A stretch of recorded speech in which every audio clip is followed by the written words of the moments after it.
Qisqasi erta tong Toshkentdan Namanganga safarbarlikka chiqdim. Yangi do'konimizni ko'rish uchun. Safarda zerikib qolmaslik uchun oila a'zolarimni o'zimga hamroh qilib oldim. Bismillohni aytdik, 300 kilometrga yo'lga chiqdik.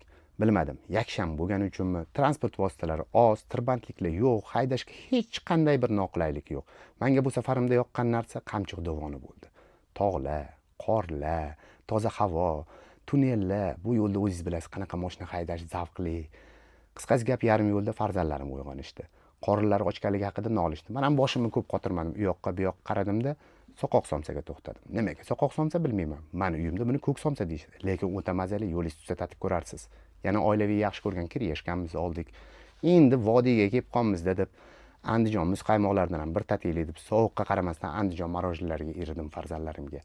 Meni bu safarimda qiynagan narsa, yagona narsa bu radarlar. Har qadamda 60 orqadan, 60 orqadan. Oldidan kelsang ham ololmaysan dedim. Sababi 3 tadan antiradar ishga solib qo'yganman. Mana bu radarchi tadbirkor akalarimga beradigan bekorchi pulim yo'q. Yana yo'lda meni quvontirgani mashinam propan bilan jihozlangan. Agar metan bo'lganda bilmadim, soatlab, yo'q, sutkalab mana bu navbatda turgan bo'lardim.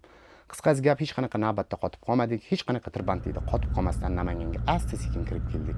Do'konimizga yaqinlashdimda eshigini ochib kirsam, Bekzodjon degan ukamiz meni quchoq ochib kutib oldilar. Mana shunaqa gaplar. Agar videoim yoqqan bo'lsa, bitta like bilan podpiskani o'zingizdan ayamang. Kommentariyaga ham bu narsani yozib qo'ying. Omon bo'linglar.